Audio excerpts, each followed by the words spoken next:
Hello everybody, how is it going? It's your boy Lucas here, and we have come to the end of 2017, and you know what that means. It's time for the best, the worst, everything in between albums of the year. This year, we had some crazy albums, we had some bad albums. So let's start at the bottom. Let's start with the worst albums of the year. First up, we're gonna have the self-titled from Suicide Silence. This album was so bad it kind of became famous from being bad. They tried to go a different direction with this. They tried to, put some clean singing in there, but it did not work. The songs felt super disjointed. The production was really rough, and kind of sum up this whole album, it was more like tee. That was pretty much the whole thing. This album was absolutely terrible. A surprise entry, especially for me, is gonna have to be Foo Fighters' Concrete and Gold. I was really excited for this album. I was digging a few of the singles that came out, but this album did not jive with me at all. It felt like the Foos trying to force themselves to go indie since they worked with the Burden to Be producer, and I did not like it at all. I listened to it once, and that was it. It was just bad to me. Okay, now that we've got those bad albums out the way, let's look at some of the runners-up that didn't quite crack my top 10, but I still found them pretty decent. First up is going to be Veil of Maya's False Idol. I was super psyched for this album. I love the singles that came out, but whenever I listened to it, it just felt really flat for me. The songs felt like they were just riffs conjoined together. There wasn't any synergy on it. A lot of the songs were weird. It had some, two or three good ones on there, but I just did not like it. It was just a mediocre album. It wasn't a great album for me. Next up, which I'm surprised I'm even putting in this series, Trivium's The Sin in the Sentence. I originally gave this a 5 out of 5 when I first reviewed it, but after kind of chewing on it a little more and thinking about it, I should have given it a 4 out of 5 because some of the songs in here are really good, but a lot of the other ones, they just kind of fell flat for me. I get what they're doing. They're trying to balance, they're trying to put some true Trivium tracks for their older fans, and they're trying to put a little bit more mainstream tracks so they can actually sell albums and make money. I get it, and I totally understand it, but I don't know. There were some good tracks on here, but too much of the butt rock tracks just held it out of the top 10 for me. Now, here we come to the top 10 albums of the year. Now, this is in no particular order. It's basically in the order that I wrote it down in. That's really what it is.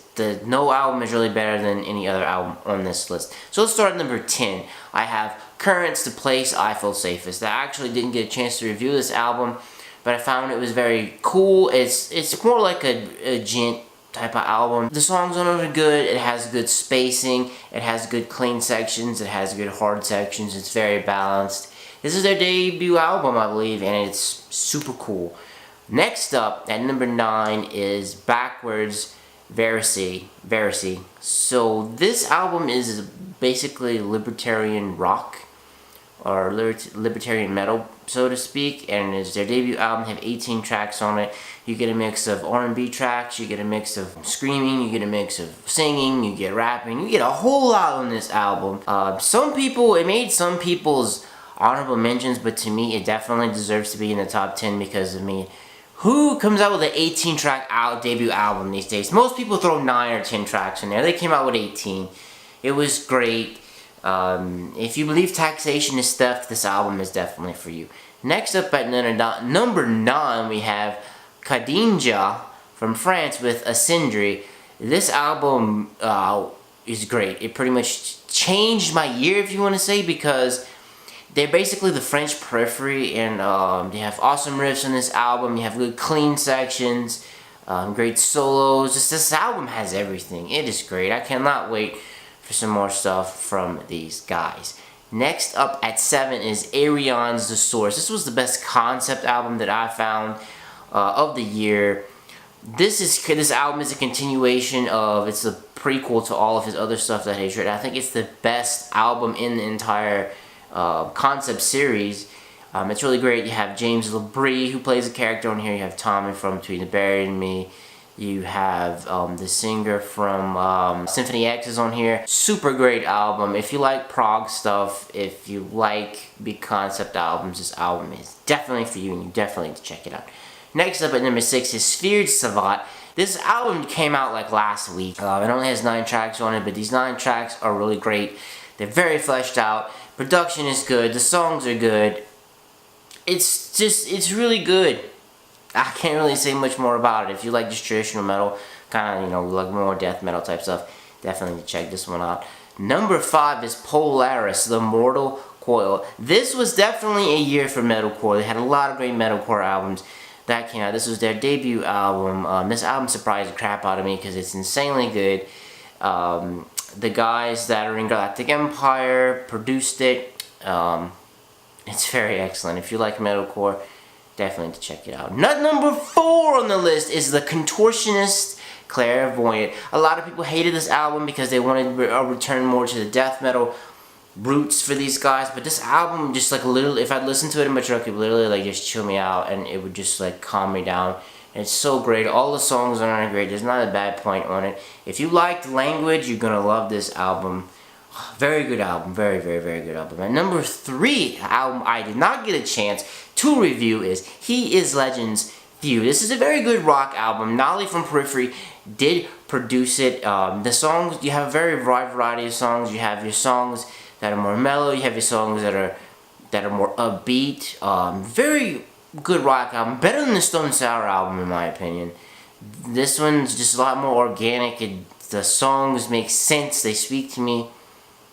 Very solid rock album of the year. At number 2, we're gonna have Sixth, The Future and Whose Eyes. This was their first album in a very long time.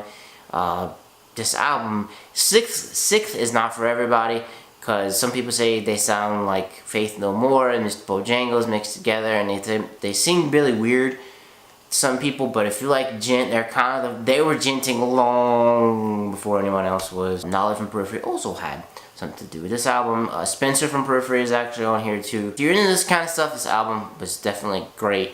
I still like their EP they put out last year more, but this one was pretty good. And what was the number 1 album on my list? It would have to be Persephone's Athma. This album is great, takes you on a very long journey. The guitar parts are hard as hell on it. It's kind of a concept album. It's talking about discovering your inner self. There's lots of good stuff on this album, good solos. You even have a female guest singer on it. There's everything you could ever want on this album. So, I actually missed an album. Holy crap, I am just not realizing this. I forgot to put August Burns Red, the Phantom Anthem. I cannot believe I forgot to put that on there. Let's just put this as like 0.5. This album was great. The same guys who did Polaris' album did this one. This album had a lot of great songs on it. Even though the solos got stale on this album, they kind of started to sound the same. I cannot believe I forgot to put that. The Phantom Anthem is great. Like I said, this was a very good year for metalcore. So, as you can see, I actually missed that album. It was so good. What were your top albums? Did I hit some on here? I know I missed some. I know some of you are going to be mad at me that I didn't put some on there. Let me know in the comments down below which ones you liked. Let me know some of the albums you thought were bad, because that's a lot of things people overlook. We get hyped for, we recite about the good albums, but we miss the bad albums. So let me know what you think about your good albums, your bad albums, everything in between in the comments down below. As for me, I shall see you guys next year. Peace.